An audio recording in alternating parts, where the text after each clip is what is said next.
Hi guys! Today I thought I would do Riley's 2-month update. Yesterday was December 20th, so it was exactly 2 months since she was born, and tomorrow is actually her 9 weeks. So that's where she is age-wise, and obviously that's where she is age-wise on her 2-month update, eh? Yeah, but for developmentally, she is getting better at holding her head up. She's getting better and better at it. She was doing that at the 1-month update as well. But I still like to just keep my hand there in case she decides to get a bit lazy and plop forward, because she can do that in an instant, and that can be a bit freaky when you're not used to it. Yeah, so let's say around 5 to 6 weeks, she started doing cooing sounds. She probably started a little bit earlier than that with just like very singular vowel sounds. Before that, she was just, the only sound she could make was a cry. And she slowly started just going like, ah, ah, like really single consonants kind of sounds. And more recently, she started stringing them together more frequently. So instead of just getting a few of these sounds scattered throughout the day, I'm getting them quite often from her, and I absolutely love it. Yeah, so for the next developmental step with sounds, there is a little coo. I don't know if it was picked up or not. But yeah, for the next developmental step, I guess, regarding sounds is I'm waiting to hear her laugh, because that would be amazing. Yeah. And then, yeah, she smiles all the time now. It's pretty easy to actually get her to smile. So it's not just wind. You know, if I want her to smile, I know that sounds horrible, like I can make her smile now, but if I want her to smile, like, you know, I can like jiggle her or talk to her, make funny faces, and I can get a smile out of her eventually, depending on her mood. Oh, and she, trying to think of when it was, maybe like 2 to 3 weeks ago, probably about, it was about 3 weeks ago. I'm trying to think of the days. She started batting at toys, hanging in her little gym. And at first it was more random, like, well, to start off, it was just, she would just always flail her arms, and like, I think eventually she realized that when she hit it, it would do like a chime noise. So that caught her attention, and then you could tell that she was actually really concentrating very hard to keep, you know, she'd bat and bat, and every time she'd like throw her arm up, she wouldn't necessarily hit it, but she, every time she made contact, you could tell that she was like really proud of herself. And now she like hits them nonstop. Like, she's really good with her aim now. So, with that, the next step that I'm looking for is for her to grab, which I think is more around the 3-month mark is when that kind of starts to happen.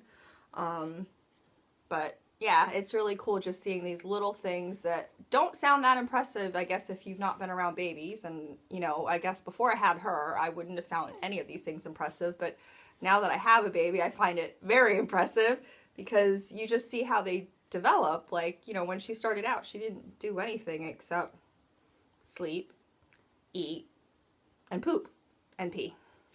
So it's cool just to see her, you know, make these little accomplishments, and like, you can see how happy she is, like when she like figures out how to do something new. She's tugging on my hair. She knows how to grab my hair, but she hasn't started grabbing at toys. The grabbing that she does now seems more random. Like, she just, it's more reflexively, she'll put her hands around something and yank on it, versus actually thinking about it.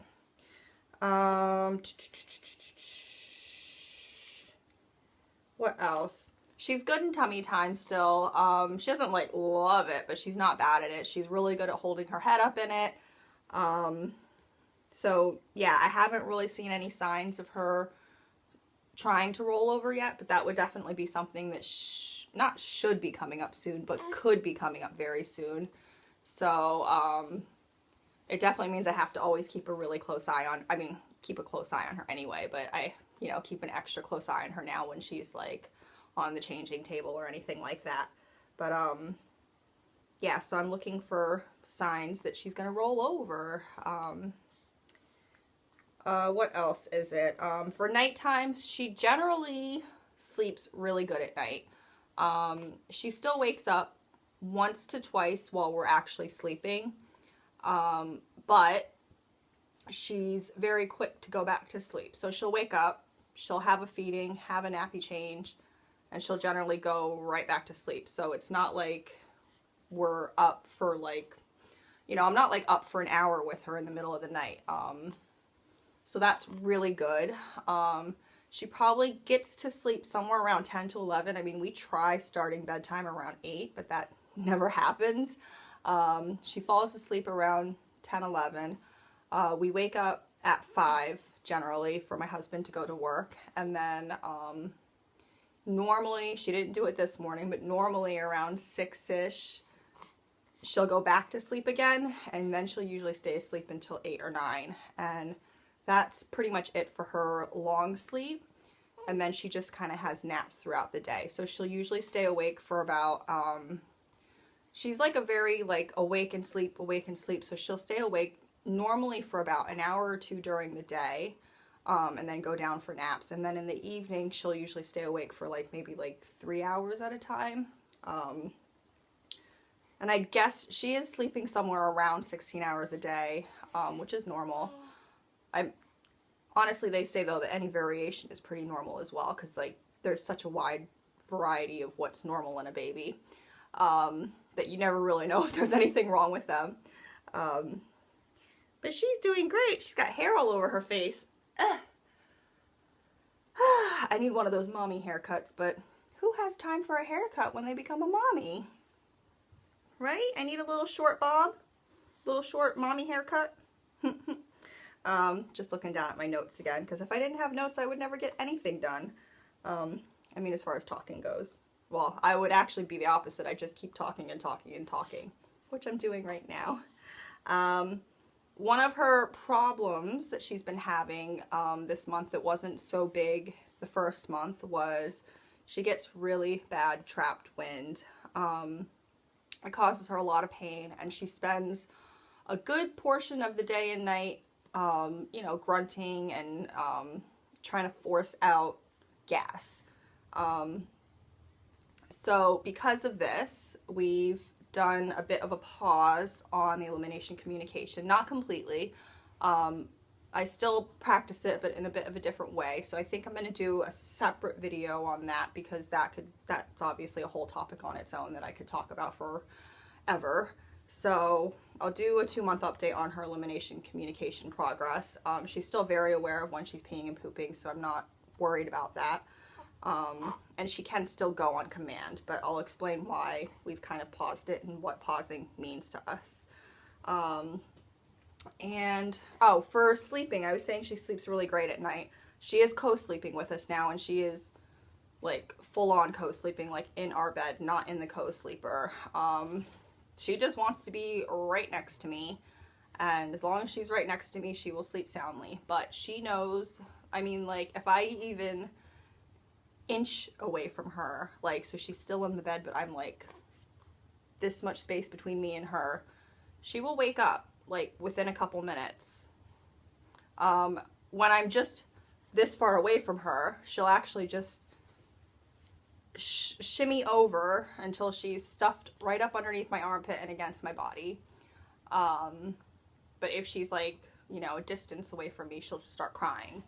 So obviously I want her to get her sleep. So, and not even for myself, like yeah, it definitely benefits me when she's sleeping, because, you know, what's easier to take care of than a sleeping baby? But I mean, I want her to get her sleep, because that's when she's going to, you know, grow, and that's when her body's doing all of the things it needs to do to make her healthy. So the co-sleeping though is a lot different than I thought it would be, as far as having her actually in my bed before I had her. And even when I first started having her, I was really paranoid about it. But once I actually started doing it, it is so second nature. I'm like so aware of her being next to me that there's like zero fear in me that I would ever like roll onto her or anything. I don't know. It's just like I'll actually wake up before she wakes up. It's really weird. Like there must be some kind of, I don't know. There's definitely a symbiotic relationship between her and me, and I'm just super constantly aware of, you know, what she's doing in the bed. And it's just, I've never once woken up and been worried that like she wasn't breathing, or, you know, like, it's been fine. I don't know how to say it. So co-sleeping has been absolutely great, and I definitely think that helps her sleep. What's up, baby girl? You want to flip around? Come here. Oh, you've got my hair all in your hands and I can't even flip you. Come here. All right, so that was actually the last thing I had to talk about. So I'm going to just go ahead and end the video here. I'm hoping that my next video will be the elimination communication video and that will be up for you soon. So see you guys later. Thanks. Bye.